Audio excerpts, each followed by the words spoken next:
Dito sa Papa Dudut Stories, ikaw ay hindi nag-iisa.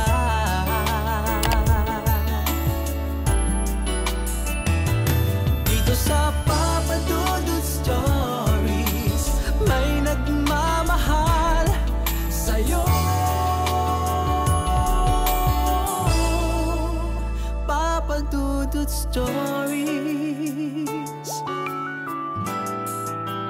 Papa Dudut Stories. Sa lahat po ng mga nakatutok ngayon, huwag pong kalimutan mag-like, mag-share at mag-subscribe. Maraming salamat po sa inyong lahat.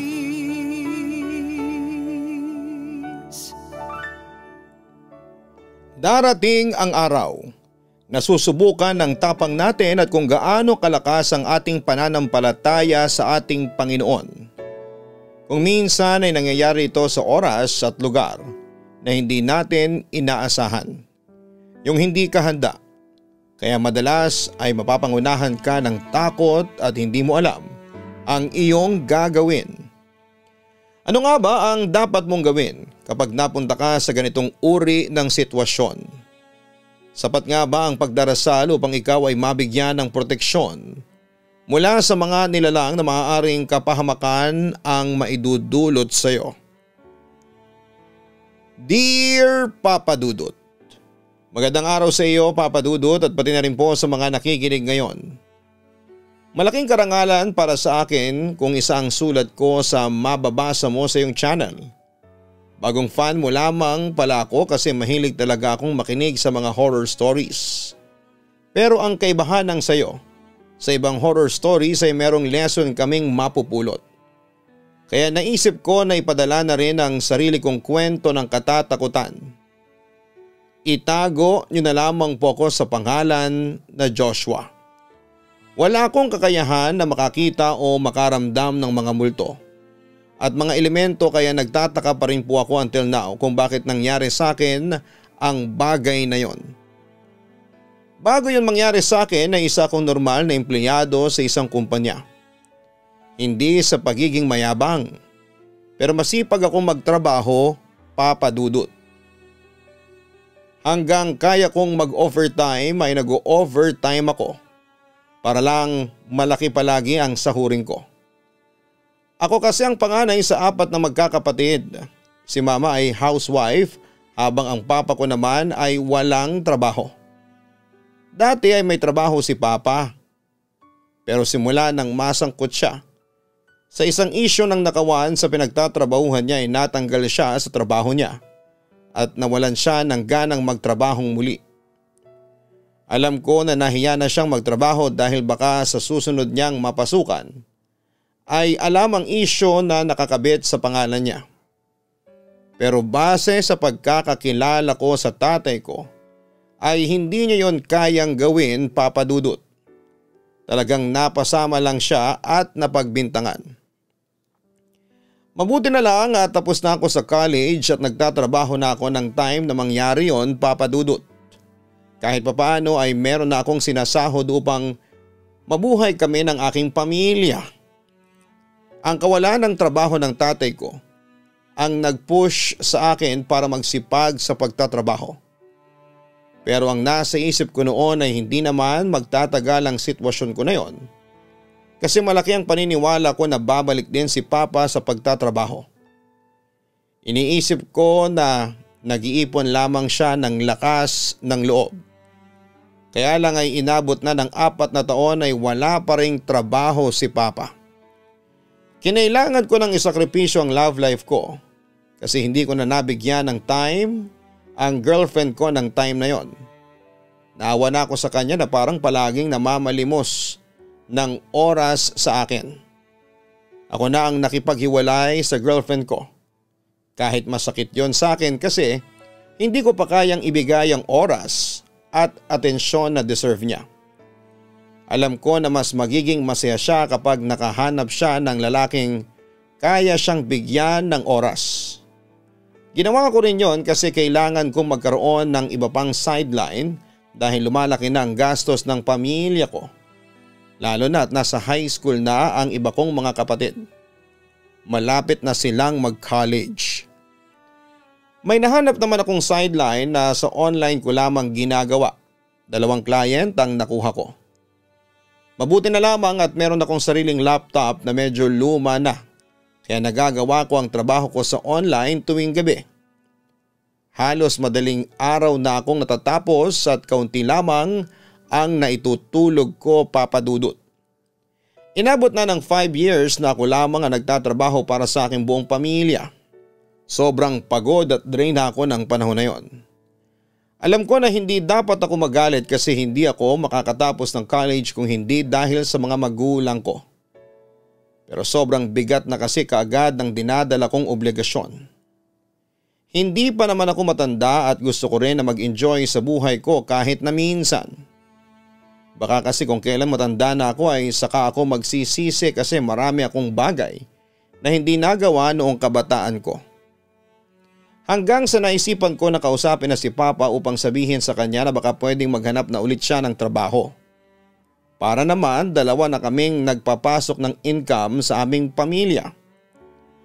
Tahimik lamang noon si Papa at hindi siya nagsasalita nang kinausap ko. Sinabi ko sa kanya na nahihirapan na ako at kailangan ko ng tulong niya. Kinabukasan ng umaga ay kinausap ako ni Mama. Sinabi pala ni Papa sa kanya ang sinabi ko kay Papa at imbes na maunawaan ako ni Mama ay nagalit pa siya sa akin. Nasabihan pa ako na hindi raw ako marunong tumanaw ng utang na loob. Alam ko naman daw ang nangyayari kay Papa at natatakot na itong magtrabahong muli. Sinabi ko na ibig bang sabihin ay ako na ang habang buhay. Napapasan sa pamilya namin at mas lalong nagalit si Mama sa mga sinabi kong yon. Pumasok ako sa trabaho na masama ang loob, Papa Dudut. Halos maiyak na ako. Kahit na isang salamat ay wala akong narinig sa pamilya ko ng time na ako na ang bumubuhay sa aming lahat. Pero nang magsabi lamang ako ng nararamdaman ko ay minasama nila yon kaya nagkaroon ako ng tampo sa kanila. Sa trabaho ay hindi ako makapagtrabaho ng ayos dahil sa sama ng aking loob, Papa Dudut. Napansin na yon ng kaibigan ko na si Rico na katabi lang ng table ko. Hoy Joshua, bakit nakabusangot yung mukha mo? Kanina ka pa simula nang pumasok ka. Puna pa ni Rico. Paano sinabi ko sa tatay ko na magtatrabaho na siya kasi nahihirapan na ako. Nagalit pa si Papa sa akin nang malaman niya na kinausap ko ng ganon si Papa. Sagot ko. Simula na magtrabaho ako sa company na yon ay magkaibigan na kami ni Rico. Open ako sa kanya kaya alam niya ang mga nangyayari sa buhay ko, Papa Dudut. Ang sabi ni Rico ay intindihin ko na lamang ang mga magulang ko. Baka raw nabigla lang si Mama sa mga sinabi nito sa akin. Oo nga pala, 1 week tayong walang pasok next week. Holy Week na. Saan pa lang punta mo? Tanong ni Rico sa akin. Wala, sa bahay lang ako. Gastos lang kung aalis pa ako o magbabakasyon. Tugon ko. Kung gusto mo, sumama ka na lang sa amin ni Giselle. Pupunta kami sa province niya. Ipapakilala niya ako sa family niya. Monday tayo aalis tapos Saturday tayo babalik. Pamasahe lang naman ang gagastusin mo. Saka kaunting pocket money kung may bibilhin ka doon na makikita mo. Ang sabi pa ni Rico.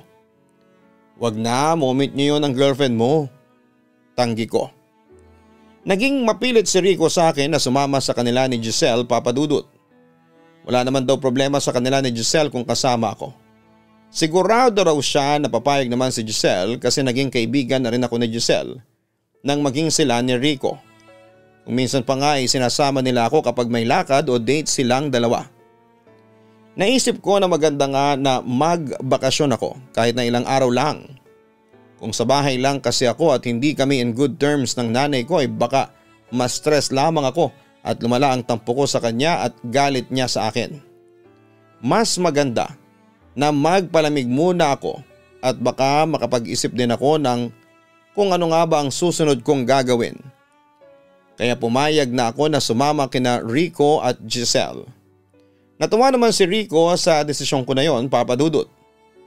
Nang mag-lunch break kami ay sinabi na ni Rico kay Giselle na sasama ako sa kanila at ayon sa kanya ay mas okay nga na sumama ako.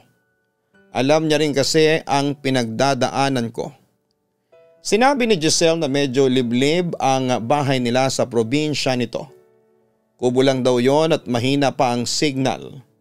Sabi ko'y walang problema sa akin ang ganon kasi mas gusto ko nga ng simpleng buhay lamang na malayo sa ingay ng syudad. Ipinagmalaki naman ni Giselle na may magandang pasyalan sa kanila. May dagat daw na isang sakay lang ng tricycle at meron din daw na falls.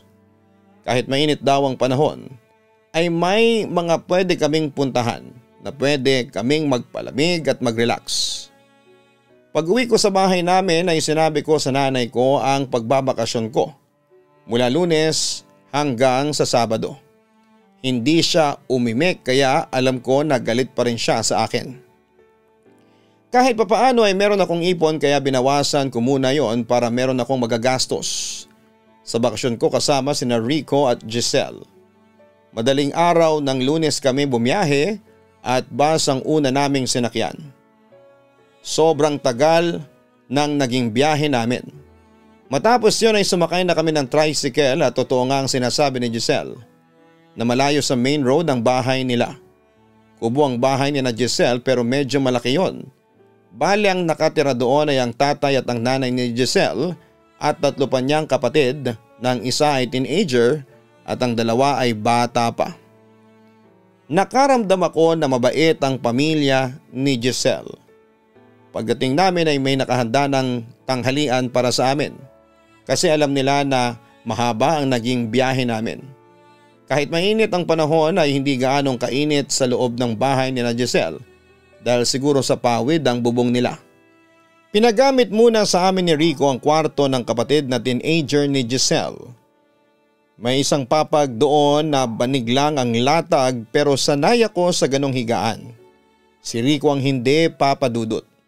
Ang nagustuhan ko sa kwartong yon ay ang malaking bintana na nasa tabi ng higaan. Ang ganda ng view kapag sumilip sa bintana kasi meron doong malawak na palayan at sa malayo ay merong bundok na green. Talagang probinsya feels ang lugar na yon, papadudot. Wala kong nararamdaman na kung anong kakaiba nung unang beses na nakapasok ako sa bahay na yon. Ang totoo ay magaan pa nga ang pakiramdam ko roon na kahit first time kong makapunta roon ay parang welcome na kaagad ako. Sa unang gabi namin ni Rico ay naging normal ang lahat. Medyo nahirapan nga lang akong makatulog dahil sa namamahay pa ako. Pero mas nahirapan si Rico na makatulog dahil hindi siya sanay na matulog sa hindi malambot na higaan. Mabuti at noong bata pa kami, ganoon din ang higaan namin, papadudot. Nang sumunod na araw ay namasyal kami sa dagat sa lugar na yon. Kaming 3 lamang na magkakaibigan. Nagbaon kami ng pagkain at bumalik din kami nang naging sobrang mainit na ang sikat ng araw. Pagbalik namin sa bahay ni na Giselle ay nagkwentuhan lamang kami tapos ay natulog ng bandang hapon. Sa pangalawang gabi namin doon ay nagsimula na ang kababalaghan.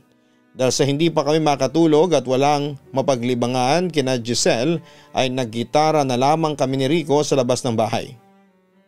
May lumang gitara kasi roon at okay pa naman.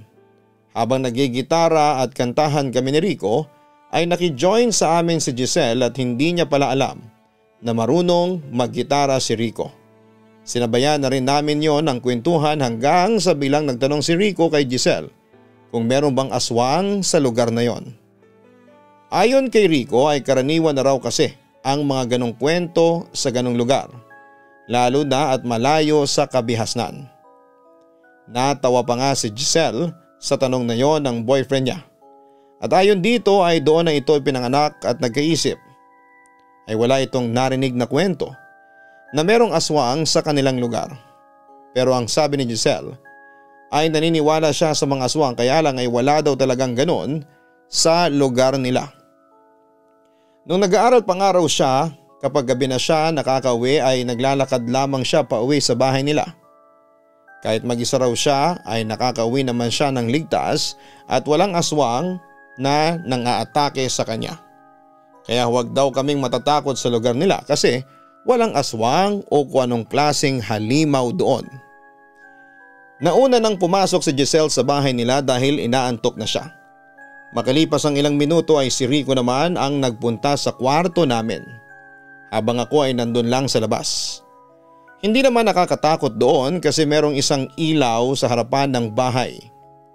Nasa gilid pala ng bahay yung malawak na palayan, kaya kapag tumitingin ako sa kaliwa ko ay nakikita ko yon.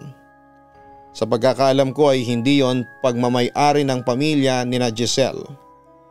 May ibang nagsasaka doon, pero nang nandun kami ni Rico ay mataas na ang tubo ng palay. Kapag humahangin ng malakas ay naririnig ko yung tunog ng paggalaw ng palay at nakakarelaksyon para sa akin.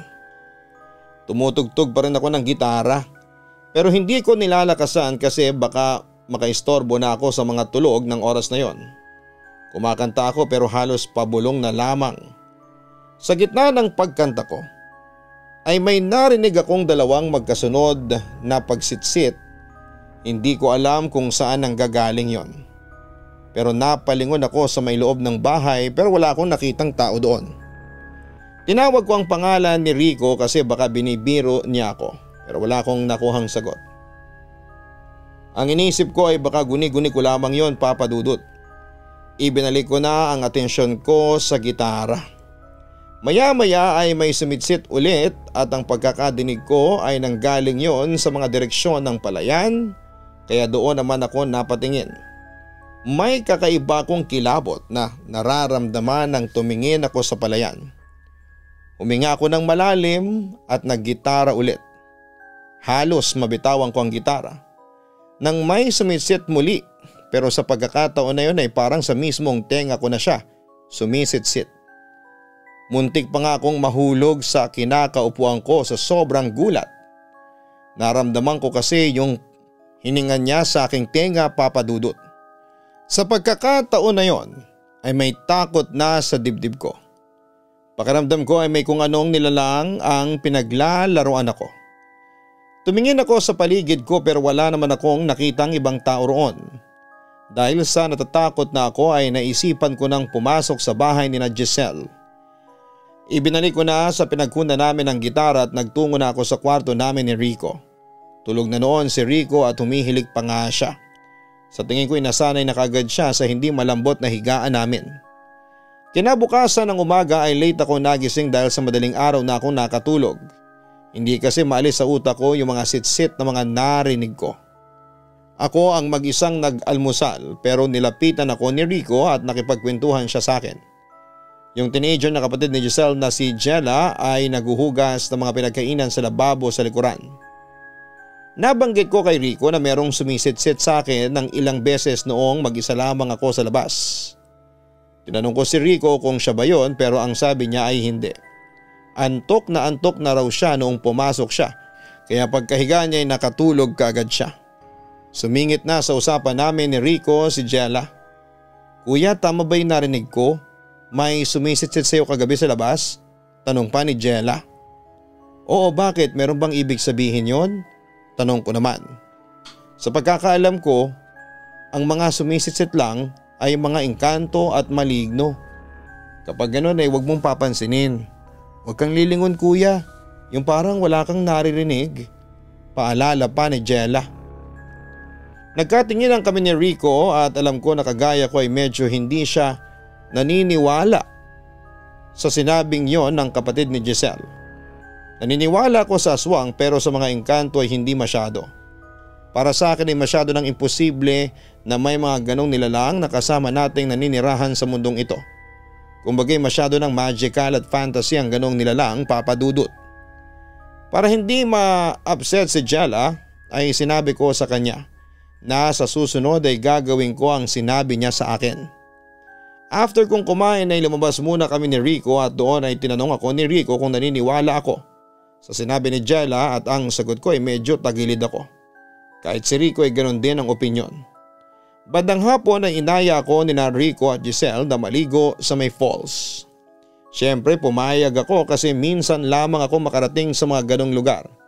Hindi na kami sumakay at naglakad lamang kaming tatlo. Sandali lang kami sa falls kaya hindi na kami nagdala ng pagkain. Kanya-kanyang tuwalya lamang ang dala namin May magubat na daan sa may likod ng bahay ni na Giselle at doon kami dumaan. Siguro 1 oras din kaming naglalakad bago namin narating ang napakagandang falls. Malinis ang tubig at nang magpunta kami ay walang ibang tao kundi kami lamang. Ang sabi ni Giselle ay sawa na ang mga tao sa lugar nila sa falls na yon kaya hindi na gaanong pinupuntahan. Pero sa kagaya namin ni Rico na dayo ay talagang na-amaze kaming dalawa. Naligo na rin kaming 3 noon at nagpunta ako sa isang malaking bato at nagpicture ako sa ibabaw noon gamit ang cellphone ko. Nang pababa na ako ay may narinig naman akong sumisitsit. Tinanong ko ang kasama ko kung sila ba ang sumisitsit at hindi raw sila. Pabirong sinabi ni Giselle na baka raw engkanto ang narinig ko kagaya ng sinabi ng kapatid niya. Ay naniniwala din si Giselle na may mga engkanto kapag may naririnig kang sumisitsit. Biglang hindi naging maganda ang pakiramdam ko. Naging mabigat ang katawan ko at ang feeling ko ay lalagnatin ako. Nagpahinga na lamang ako sa isang tabi, Papa Dudut, habang pinapanood ang paglalaro ni na Rico at Giselle sa tubig. Kahit gusto ko pang umuwi ay hindi ko yon sinabi sa kanila. Ayoko maging KJ sa moment ng mga kasama ko, Papa Dudut. Siguro tumagal pa kami roon ng kalahating oras bago nagayang umuwi si na Giselle. Habang naglalakad kami pabalik sa bahay ay parang himala na naging okay na ang pakiramdam ko. Nang makauwi na kami kina Giselle ay medyo padilim na at bumalik na sa normal ang pakiramdam ko noon. Nawala na rin sa isipan ko yung sumisitsit sa akin sa may falls kaya kahit papaano ay nawala na ang takot ko. Kinagabihan, Papa Dudut, nakahiga na ako sa may kwarto. Wala noon sina Rico at Giselle dahil nagpunta sila sa bayan. Hindi na ako sumama dahil tinatamad akong lumabas. Masyado kasi akong napagod sa pagpunta namin doon sa falls. Kaya wala akong ibang gustong gawin kung hindi ang magpahinga at matulog ng maaga. Nakapikit na ako noon at nararamdaman ko na unti-unti na akong nakakatulog. Pero nagulat ako na may biglang kumatok sa bintana na nasa tabi ko lamang. Gawa sa kawayan yung bintana sa kwarto na yon. Kaya kapag kinatok ay talagang malakas. Napabangon ako kasi ang nasa isipan ko ay sina Rico yon. Baka nakalimutan nila ang susi kaya hindi sila makapasok. Binuksan ko ang bintana at nang sumilip ako roon ay hindi ko nakita sina Giselle at Rico. Tinawag ko pa ang pangalan nila kasi baka binibiro nila ako. Pero wala akong nakuhang sagot.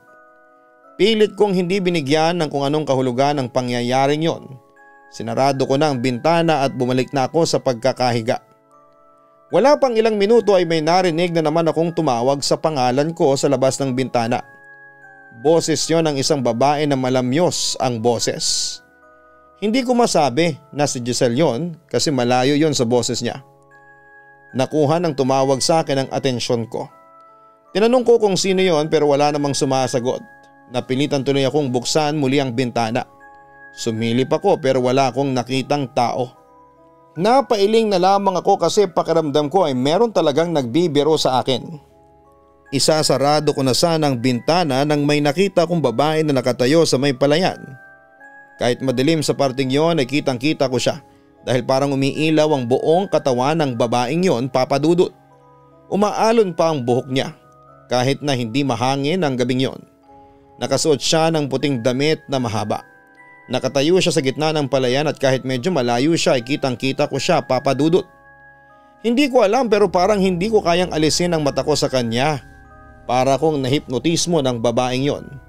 May naririnig din akong boses ng babae sa loob ng ulo ko na paulit-ulit na tinatawag ang pangalan ko. Alam ko na ang babae ang tumatawag sa akin. Matapos yon ay para na akong nakatulog at nagdilim na ang paligid. Bumalik lang ang aking kamalayan nang may tumapik sa balikat ko at tinawag ang pangalan ko.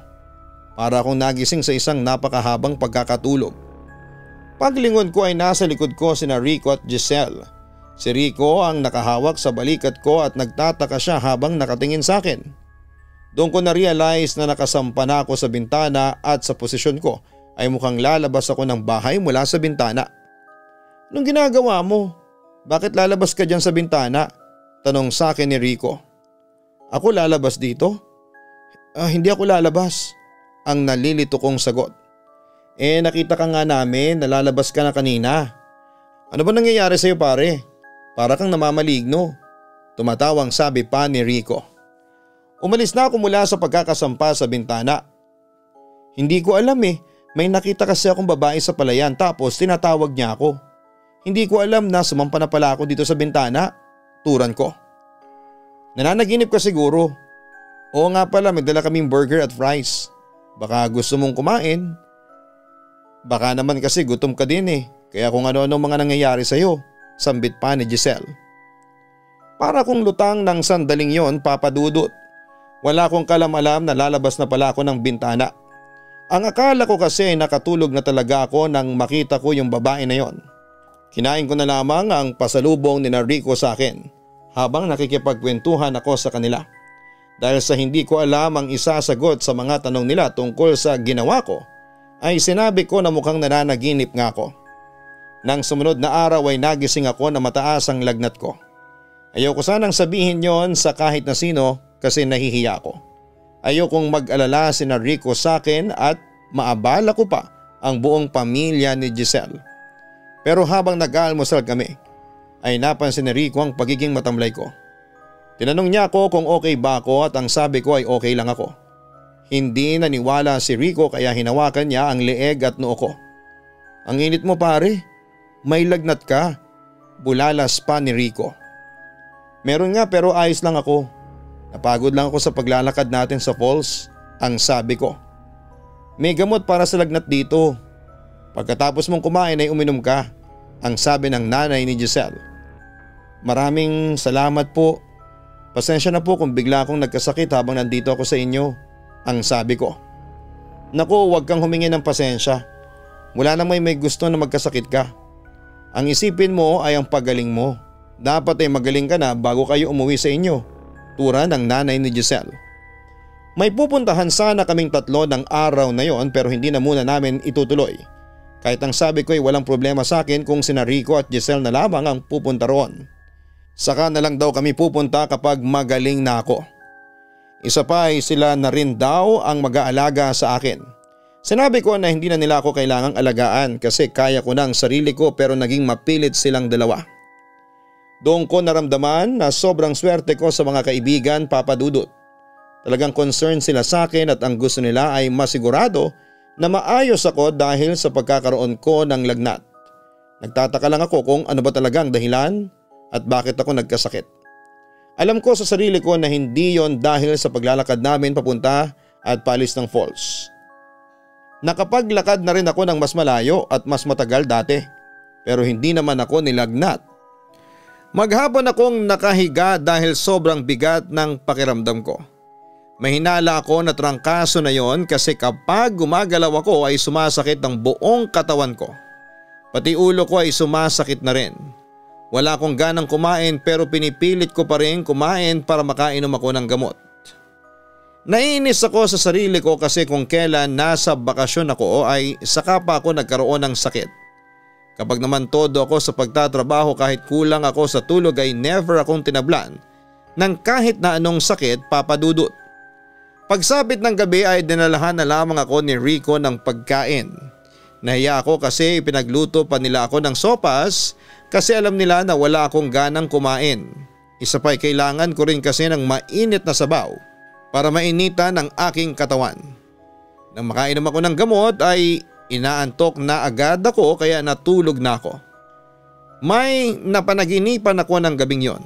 Nasa gitna raw ako ng palayan at may isang babae na lumapit sa akin at napakaganda ng babaeng yon, Papa Dudut. Para siyang isang diyosa.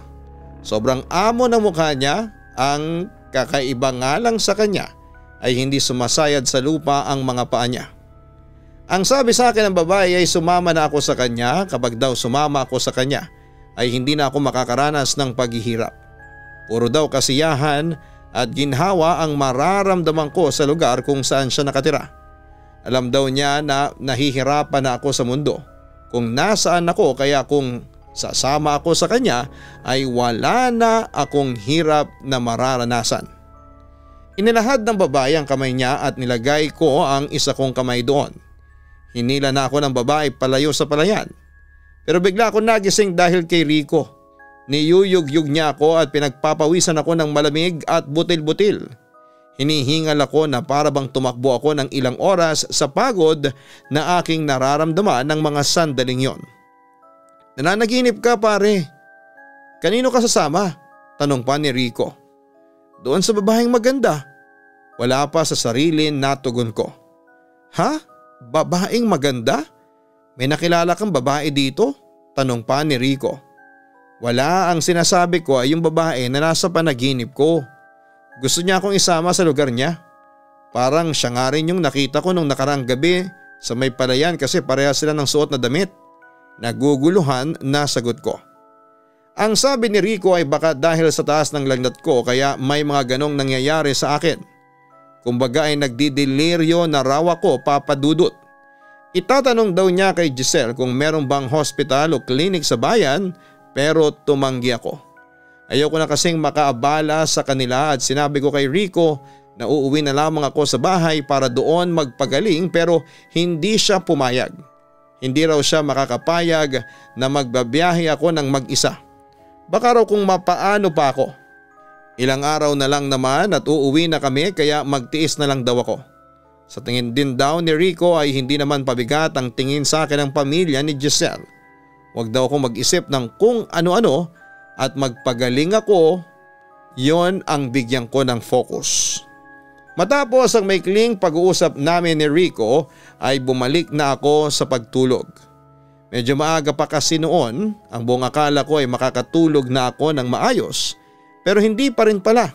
Bandang madaling araw ay nagising ako dahil meron akong narinig na kumakatok ng paulit-ulit sa may bintana. Tinignan ko si Rico sa tabi ko at tulog na tulog siya kaya hindi ko na siya ginising pa, Papa Dudut. May nararamdaman akong kaba pero hindi ko alam kung bakit parang merong humihila sa akin para buksan yung bintana. Bumangon ako at binuksan ko ang bintana at nagulat ako sa nakita ko roon. Nakita ko yung babae sa palayan at papalapit siya sa akin. Ang nagpakilabot sa akin ay nang makita ko na hindi sumasayad ang mga paa niya sa lupa kagaya ng nakita ko sa panaginip ko. Mabilis kong sinarado ang bintana at bumalik ako sa pagkakahiga. Hinablot ko ang kumot at nagkulong ako roon. Hindi na ako nakatulog dahil alam ko sa sarili ko na hindi na yon panaginip o imagination lang. Alam kong totoo na nakita ko yung babae na nakalutang. Ang gumulong tanong sa utak ko ay kung ano ba siya. Anong klaseng nilalang ba siya, Papa Dudut? Ramdam ko ang labis na takot ng sandaling yon to the point na hindi na ako nakatulog hanggang sa nagliwanag na. Mas lalo tuloy sumama ang pakiramdam ko dahil sa kinulang ako sa tulog at pahinga.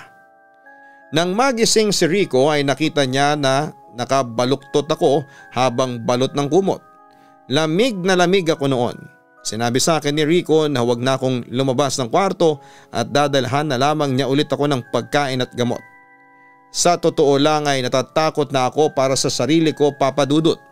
Kapag kasi nagkakaroon ako ng lagnat before ay mabilis akong gumagaling. Isang araw lang ay gumagaling na agad ako.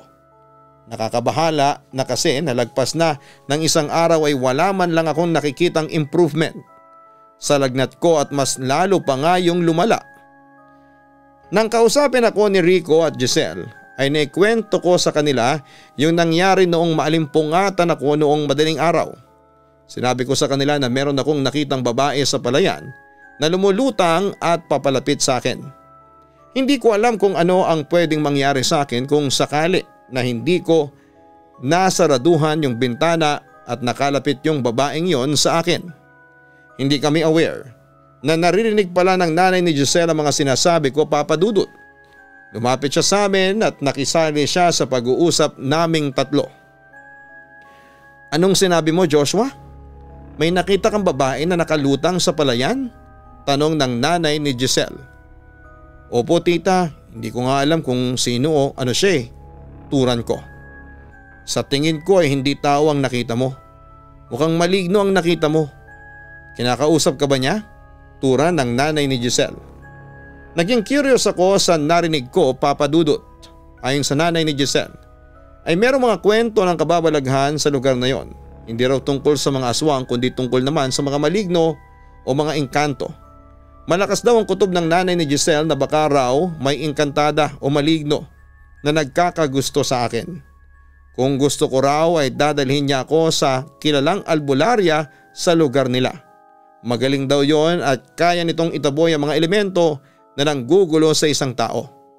Naniwala ako sa sinabi ng nanay ni Giselle pero hindi sa part na meron nagkakagusto sa akin na elemento. Bandang hapon ay nagpunta kami ng nanay ni Giselle sa sinasabi niyang albularya na kilala sa pangalan na Manang Bilen.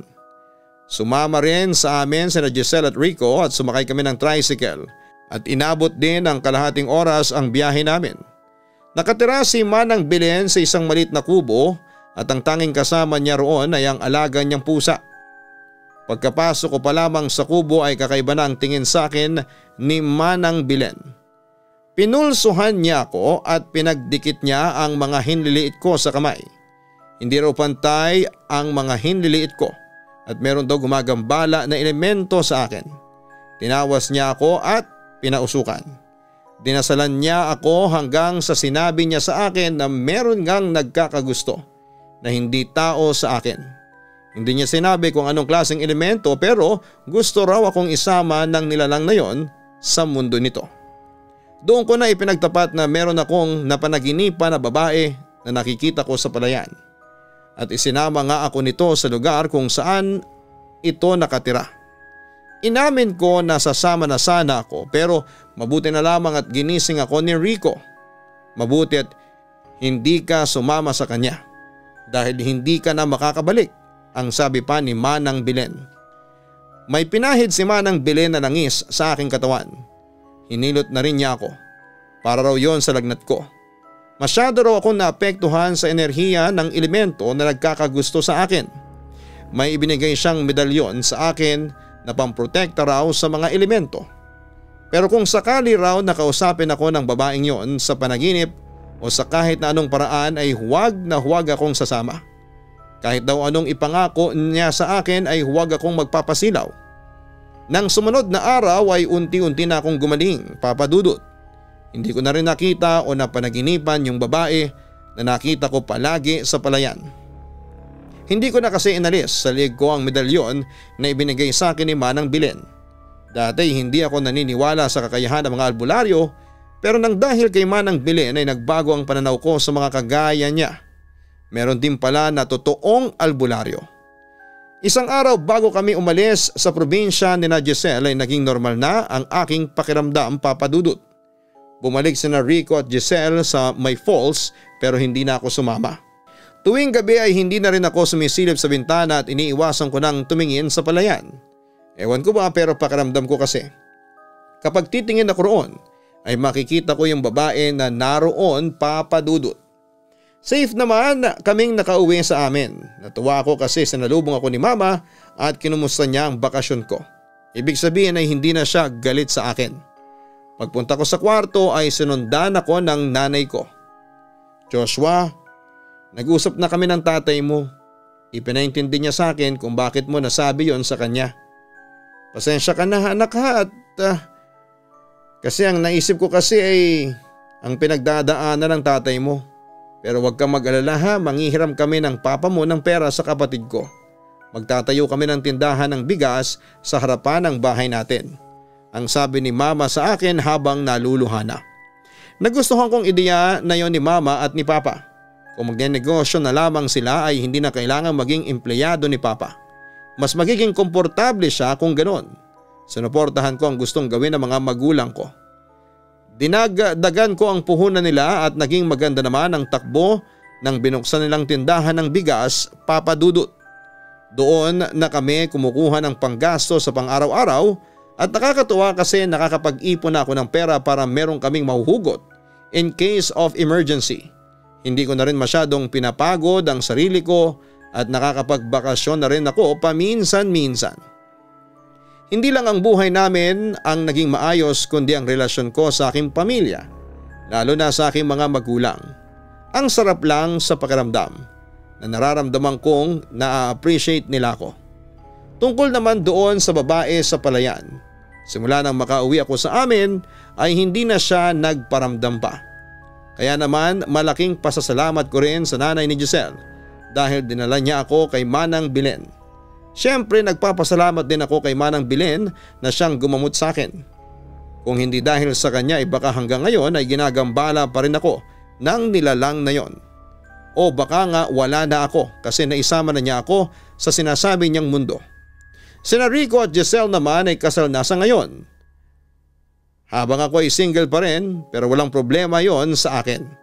Nag-i-enjoy pa ako sa pagtulong sa aking pamilya at pagbuo ng aking mga pangarap. Lubos na gumagalang, Joshua.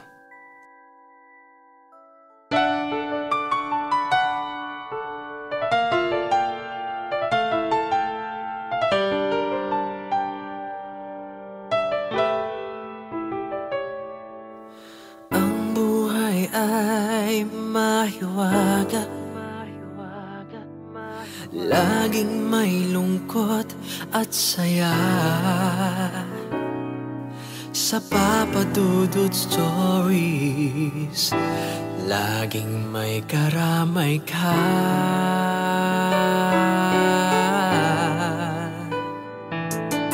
Mga problemang kaibigan, ito ay pakikinggan ka. Sa Papa Dudut Stories, kami ay iyong kasama. Dito sa Papa Dudut Stories, ikaw ay hindi nag-iisa.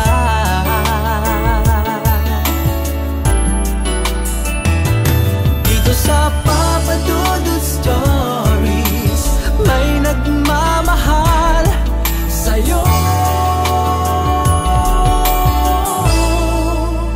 Papa Dudut Stories, Papa Dudut Stories,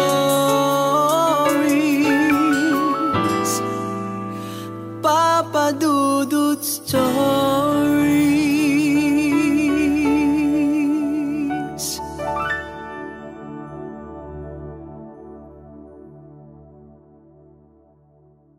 Hello mga ka-online, ako po ang inyong si Papa Dudut. Huwag kalimutan na mag-like, mag-share at mag-subscribe. Pindutin ang notification bell para mas maraming video ang mapanood ninyo. Maraming salamat po sa inyong walang sawang pagtitiwala.